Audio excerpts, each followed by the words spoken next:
우리는 여호와를 아는 지식이 충만해야 될 줄을 믿습니다. 여호와를 아는 지식이 충만해야 합니다. 여기서 충만이란 이런 표현을 오늘 본문에서는 물이 바다를 덮음과 같이라고 표현하고 있습니다. 여러분, 지구에 굉장히 많은 면적이 바다인데 이 바다의 물의 총량이 얼마인 줄 아세요? 모르시죠? 저도 모릅니다. 제가 뭐 알고 말씀드린 건 아니고, 자, 여기에서 물이 바다를 덮었다라는 의미는 어떤 표현이냐면 측량할 수 없는 말씀의 충만함을 뜻하는 것입니다. 측량할 수 없는, 정말 우리 가운데 부어지는 그 은혜가, 말씀의 능력이 우리 가운데 하나님께서 주기를 원하신다라는 거죠. 저는 우리 교회가 2025년도를 열어가면서 전교인 모두가 여호와의 지식을 아는 이러한 지식으로 더욱 충만하기를 소망합니다. 그럴 때 개인적인 신앙이 깊어지고 그와 더불어서 교회가 더욱 성장하게 될 것입니다. 그렇다면 오늘 본문을 통해서 우리에게 주시는 메시지는 무엇일까요? 첫 번째는 성령의 조명을 받아 말씀을 읽으라는 것입니다. 우리 함께 따라합니다. 성령의 조명을 받아 말씀을 읽읍시다. 자, 오늘 본문 읽지 않았는데요, 1절, 2절 말씀을 우리 스크린 보고 함께 읽겠습니다. 이새의 줄기에서 한 싹이 나며 그 뿌리에서 한 가지가 나서 결실할 것이요 그 위에 곧 지혜와 총명의 영이요 모략과 재능의 영이요 지식과 여호와를 경외하는 영이 강림하시리니. 아멘. 자, 우리가 읽었던 1절 말씀, 이새의 줄기에서 한 싹이 나고 그 뿌리에서 한 가지가 나서 결실할 것이다. 이것은 메시아의 오심, 메시아가 탄생하실 것을 예언하는 말씀입니다. 그리고 그 위에 여호와의 영이 강림하신다라고 말씀하는데요, 굉장히 여러 표현으로 나열이 되어져 있습니다. 지혜와 총명의 영, 또 모략과 재능의 영, 지식과 여호와를 경외하는 영이 메시아 가운데 부어지게 될 것이다, 이렇게 말씀을 하고 있는 겁니다. 여기서 이야기하는 여호와의 영은 모두 성령을 지칭합니다. 성령께서 강림하셔서, 그러니까 예수님께서 세례를 받으셨을 때 하늘이 열리고 비둘기와 같은 성령이 강림하시잖아요. 이 부분을 예언한 말씀이다, 이렇게 말씀드릴 수 있습니다. 그런 하나님의 역사하심이 메시아 가운데 부어지게 되고 그 상징적인 역사가 나타나게 된다라는 거죠. 여기에서 성령님의 사역을 우리가 알 수 있게 되는데, 성령님은 말씀을 깨달아 믿게 하시는 사역을 이루십니다. 이걸 갖다 뭐라고 말하냐면 성령의 조명하심이다 라고 말합니다.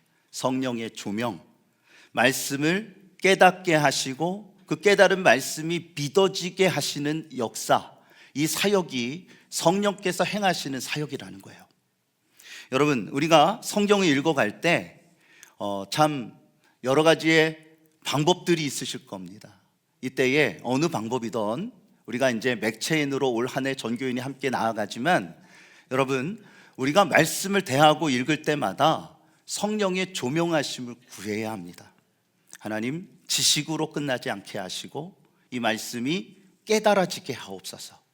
깨닫는 게 은혜이기 때문입니다.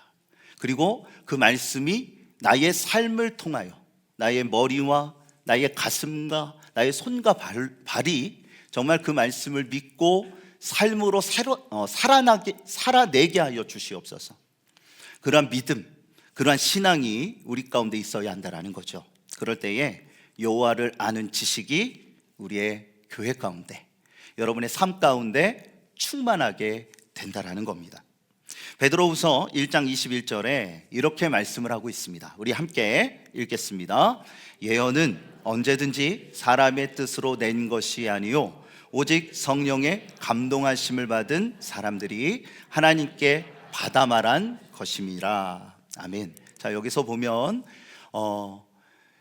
하나님의 말씀이 부어집니다. 그 당시에 성경이, 우리가 지금 갖고 있는 이 66권의 성경이 정경화되기 전의 일입니다. 그러니까 신약 시대에 하나님께서 예언을 주셨는데 이 예언은 미래를 내다보는 이러한 예언이라기보다 설교의 말씀에 가깝습니다. 이 말씀을 주실 때 뭐라고 말씀하시냐면 오직 성령의 감동하심을 받아라고 말합니다. 이 말씀이 굉장히 중요한 포인트입니다. 성경은 주전 1400년부터 주 90년까지 약 1500년간 기록이 되어졌습니다.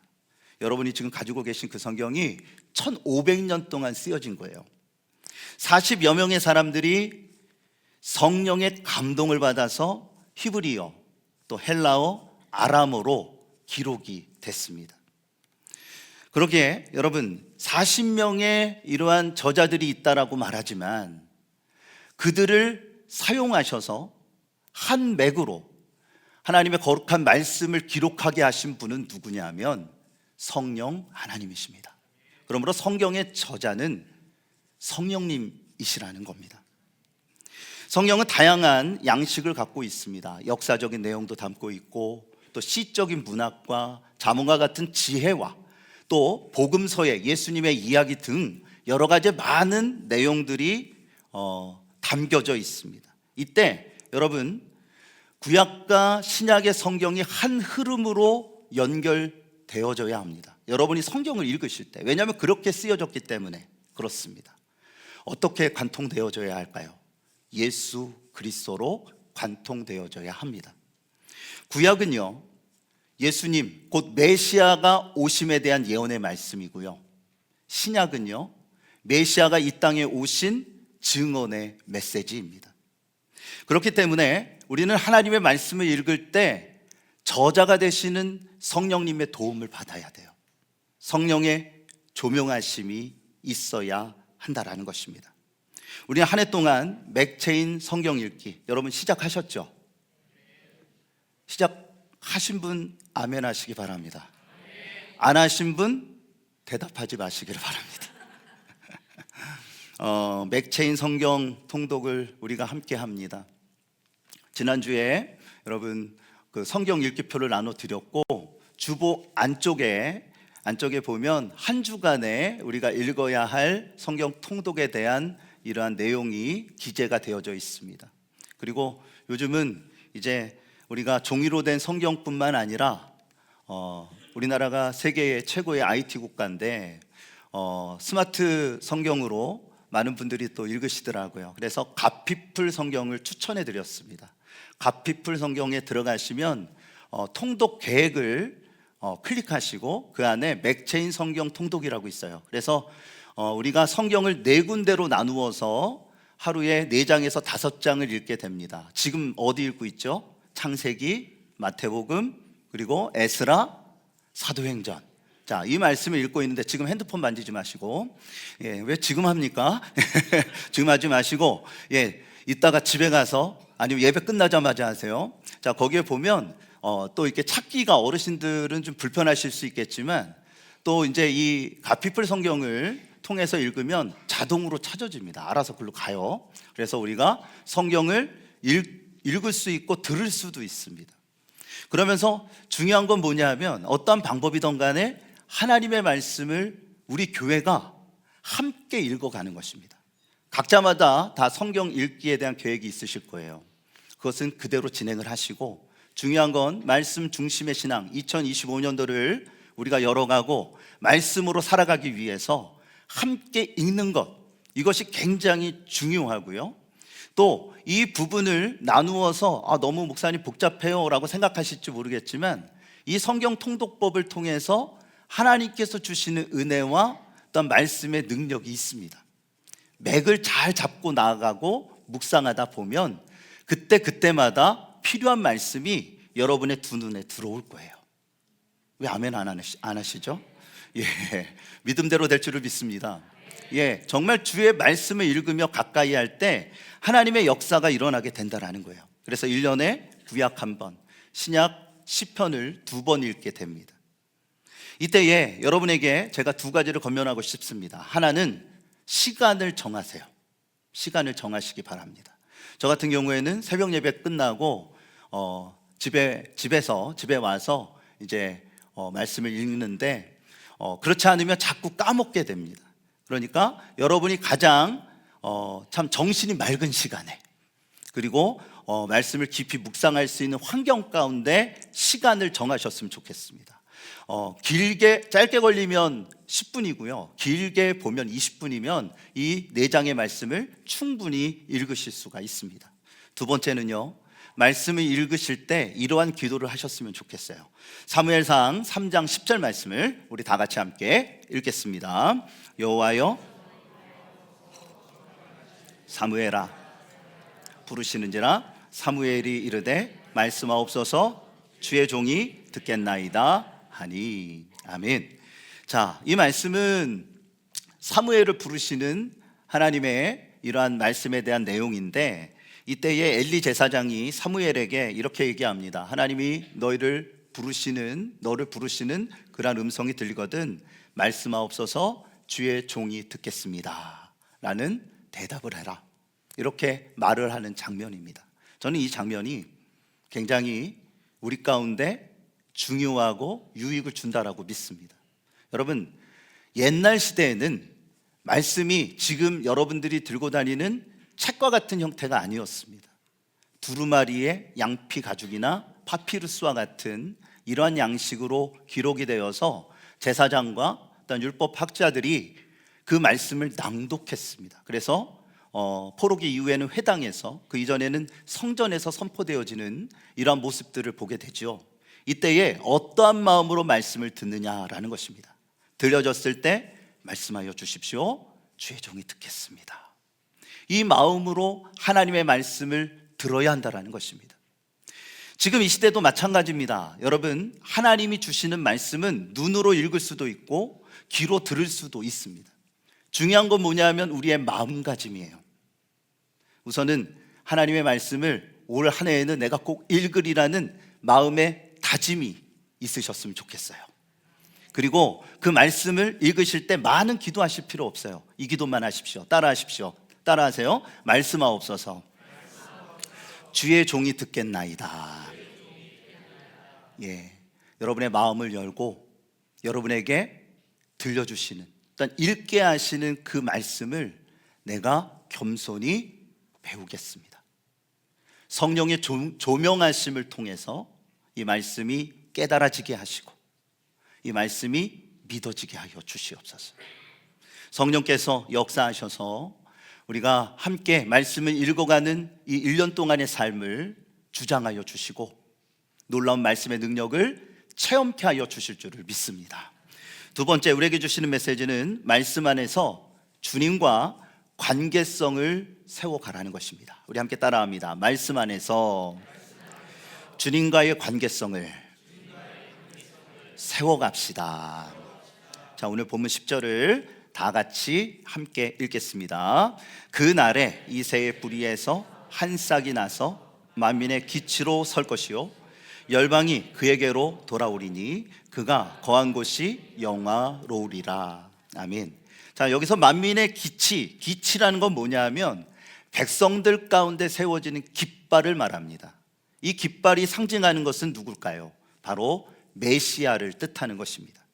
그래서 모든 열방이 아버지께로 돌아오는 그러한 은혜가 부어지게 되고 하나님께서는 영광을 받으실 것입니다. 그런데 그 방법이 무엇일까요? 바로 말씀의 능력을 통해서입니다. 예수님이 이 땅에 오셔서 많은 사역을 이루셨습니다. 주된 목적은 그분의 생명을 내어주사 우리를 구원하시는 겁니다. 공생의 3년 동안 예수님께서 많은 사역을 이루셨는데 그 중에 하나가 뭘까요? 십자가의 길을 향하여 나아가면서 주님께서 행하신 여러 사역이 있는데 그 중에 하나가 가르치는 사역이셨습니다. 복음을 전파하고 천국 복음을 전하시고, 또한 말씀을 가르친다라는 건 어떤 의미를 담고 있냐면 그 당시 유대인들은 예전부터 지금처럼 책이 없었기 때문에 어렸을 때부터 말씀을 들었습니다. 그래서 유대인이라 함은 최소한 모세오경, 창세기, 출애굽기, 레위기, 민수기, 신명기를 다 암송했다라는 거예요. 그리고 시편의 말씀을 암송했습니다. 여러분 유대인 아니신 게 얼마나 다행이에요. 어렸을 때부터. 특히나 모세 시대에는 율법이 선포되었을 때 광야에 38년 동안 저들이 전쟁을 하거나 어떠한 일을 어떠한 수공업을 한 게 아니에요. 하나님의 백성으로 사는 방법을 배웠어요. 그게 뭐예요? 말씀을 저들이 들었다라는 거예요. 그래서 그 말씀을 삶으로 살아내는데 문제는 뭐냐면 말씀의 원뜻대로 살아가는 것이 아니라 그들이 말씀을 오해하고 오역하고 잘못된 믿음이 너무나도 예수님 시대에 많았다라는 거죠. 그래서 주님께서는 말씀의 원뜻을 가르치십니다. 왜 아버지께서 이 말씀을 주셨는지를 그들 가운데 교훈하십니다. 이것이 잘못됐고 바른 신앙이라는 것은 이런 것이다 라고 말씀하시면서 가르쳐 주셨다라는 거예요. 그래서 예수님께서는 회당에 가실 때마다 말씀을 읽으시고 저들에게 가르치시는 사역을 행하신 겁니다. 마찬가지입니다. 여러분, 말씀을 알아야지 하나님과의 관계성이 탄탄하게 세워지는 거예요. 아는 만큼 믿을 수 있는 거예요. 어떤 분들은 성경도 읽지 않으면서 물론 설교 말씀을 들으시겠지만 열심히 믿는다라고 말씀하시는 분들이 있어요. 이거는 이치적으로 말이 되지 않는 거예요. 하나님의 말씀을 모르는데 어떻게 믿습니까? 그냥 무속신앙이에요? 무조건 믿으면 되는 건가요? 아닙니다. 하나님의 말씀을 읽어야 돼요. 하나님의 말씀이 내 안에 내 가슴팍에 새겨져야 돼요. 유대인들의 문제는 뭐였어요? 말씀을 머리로는 알고 있지만 가슴에 새겨지지 않았어요. 그래서 주님이 말씀하시는 거예요. 가슴에 말씀이 새겨져야 된다라고. 그리고 그 말씀이 나의 삶 가운데 손과 발을 향해서, 발음이 안 되네요, 입술이 마르니까. 정말 전달되어지고 삶으로 실천되어져야 한다는 것입니다.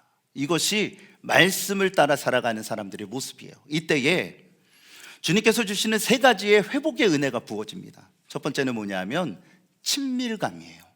우리가 말씀을 읽을 때에 하나님과 더욱더 친밀해질 수 있어요. 시편 25편 14절 말씀을 함께 읽겠습니다. 여호와의 친밀하심이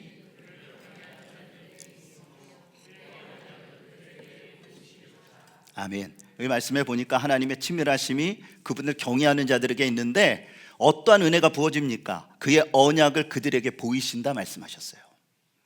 하나님과의 친밀감이 말씀을 통해서 우리의 삶 가운데 역사한다라는 것입니다. 그분을 알면 알수록, 말씀을 우리가 깨달으면 깨달을수록 그분과의 관계성이 친밀해질 수밖에 없습니다. 또 두 번째는 뭐냐면 진실함입니다. 진실함. 시편 51편 6절에 이렇게 말씀하고 있어요. 함께 있습니다. 보소서, 주께서는 진실함을 원하시오니 내가 지혜를 은밀히. 아멘. 자, 하나님이 원하시는 건 뭐예요? 하나님이 보시는 것은 무엇입니까? 여러분의 외모가 아닙니다. 나의 중심을 보십니다. 하나님은 여러분의 마음을 보신다라는 거예요. 우리의 마음에 무엇이 가득 차 있느냐에 따라 여러분의 인생의 길이, 또한 삶의 질이 달라질 것입니다. 저는요, 세상의 지식, 또한 여러 가지 많은 것들이 우리의 마음에 있어야 되겠지만 그보다 더 소중하고 우리에게 있어서 가장 필요한 것을 말씀드리자면 하나님의 말씀이 여러분의 중심에 있으셨으면 좋겠습니다. 하나님의 말씀이 나를 가르치고 나를 교훈하고 새롭게 하시는 그러한 역사하심이 있을 때 진실하게 살아갈 수 있습니다. 진실하게 하나님을 믿을 수 있습니다. 여러분, 신앙의 진정성이 너무나도 중요한 것입니다. 그것이 여러분의 자녀들 가운데 계승되어져야 돼요. 진실하게 하나님을 믿고 하나님을 사랑하는 것. 하나님의 말씀을 읽잖아요. 아까 우리가 찬양할 때 나의 사랑하는 책, 비록 헤어졌으나 어머니의 말씀 기억하면서, 나도 시시때때로 성경 말씀 읽으며 주님의 뜻을 따라간다. 부모님이 보여줬기 때문에 자녀들이 따라하는 거예요. 기도하는 모습이 저들 가운데 보여졌을 때 그것을 배워서 삶을 통해서 그들이 살아내는 것입니다. 여러분, 가르친다라는 건 보여주는 것입니다. 보여줄 때에 자녀들이 그것을 보고 배우겠죠. 그런데 반대로 좋지 아니한 모습이 자녀들에게 보여지고 자녀들에게 가르쳐지게 된다라면 어떻게 될까요? 똑같아지는 겁니다. 어느 부모치고 자기 자녀들이 잘 되는 걸 원하지 나에게 있어서 안 좋은 걸 배우기를 원하는 사람은 아무도 없을 거예요. 여러분, 우리 부모님들이 노력하셔야 됩니다. 또한 우리 자녀들에게 말만 하지 말고 함께 하셔야만 합니다. 중심의 진실함을 원하시는 하나님 앞에 진정성 있는 신앙의 삶을 살아가고 자녀들에게 보여주십시오. 그럴 때에 놀라우신 하나님의 역사가 임합니다. 세 번째는 거룩함입니다. 레위기 19장 2절에 우리가 왜 거룩해야 되는지를 가르쳐 주시는데요, 함께 읽겠습니다. 너희는 거룩하라. 여호와 너희 하나님이 거룩함이니라. 아멘. 여러분, 여러분의 삶이 거룩하시기를 축복합니다. 거룩해야 합니다. 그 이유는 분명합니다. 왜요? 하나님이 거룩하시기 때문입니다. 이 말의 의미는 뭐냐면 거룩한 자가 하나님을 만나게 돼요. 거룩이라는 말은 죄와는 완전히 상반되는 의미입니다. 죄가 있는 사람은 거룩하신 하나님을 만날 수가 없어요. 그래서 속죄제를 드렸던 겁니다. 우리가 하나님 앞에 나올 때마다, 하나님의 말씀을 읽을 때마다 나의 모든 죄를 진정으로 회개하며 그 말씀이 내 안에 역사하시기를 구해야 합니다. 내가 거룩한 상태로 하나님 앞에 서야 한다라는 거죠. 그럴 때에 거룩하신 하나님을 만납니다. 히브리서 12장에 보면 이렇게 말씀해요. 모든 사람과 더불어 화평함과 거룩함을 따르라. 이것이 없이는 아무도 주를 보지 못하리라. 화평함과 거룩함이 없이는 주님을 볼 수가 없다라고 말씀하십니다. 여러분, 거룩하기에 힘쓰시기를 축복합니다. 그러한 인생을 살아가야 돼요. 이 모든 일들을 누가 이루시고 도우시는 겁니까? 성령께서 행하시는 사역이라는 것입니다. 하나님과의 친밀함과 또한 진실함, 또한 거룩한 관계성, 이런 모든 것들을 성령께서 우리 가운데 때에 따라 깨닫게 하시고 은혜 받게 하시고 또한 주 안에서 새롭게 우리를 세워 가십니다. 그러므로 우리가 엎드릴 때마다 하나님의 말씀을 읽을 때마다 그때그때 주시는 은혜가 있게 된다는 거죠. 여러분, 말씀을 읽으실 때 10분에서 한 20분 정도의 시간이 걸리는데 말씀 다 읽고 땡 하고 끝내지 마세요. 그 말씀에 하나님께서 그때마다 눈이 가게 하시는 말씀이 있을 거예요. 그러면 그 말씀을 적어도 5분 정도는 묵상하며 기도하는 시간을 가지셔야 합니다. 그래야지 성경을 통독하는 거예요. 읽고 끝나는 게 목표가 아닙니다. 여러분, 우리가 그 말씀을 깊게 다가가면서 하나님과의 관계성을 탄탄하게 세워가야 한다라는 거죠. 그럴 때 어떤 역사가 일어나냐면 오늘 본문을 다시 읽습니다. 자, 11절 9절 말씀을 우리 다 같이 함께 읽습니다. 네, 거룩한 산 모든 곳에서 해됨도 없고 상함도 없을 것이니 이는 물이 바다를 덮음같이 여호와를 아는 지식이 세상에 충만할 것임이니라. 아멘. 성령께서 역사하시고 우리를 붙드셔서 말씀을 읽어가는 우리 교회 가운데, 또한 주님을 바라보며 그 말씀을 붙들고 살아가는 우리 교우들 가운데 하나님이 함께 하셔서 놀라운 귀한 역사가 우리의 삶 가운데 일어나게 되어질 줄을 믿습니다. 저는 성경 읽으실 때 많은 분들이 그러실지도 모르겠어요. 목사님, 저는 성경을 잠이 안 올 때 읽습니다. 저는 글자만 보면 졸립니다. 그러시는 분들이 있는데, 그런 모든 분들은 졸음이 떠나가고 하나님의 말씀이 달고 오묘한 믿음의 역사가 일어나시기를 바랍니다. 주의 말씀을 읽을 때마다 지루한 게 아니라 이 말씀의 오묘함이 우리의 영혼을 살리고 우리의 영혼이 더욱더 살찌어지게 되는 하나님의 귀한 역사가 이루어지게 되어질 줄을 믿습니다.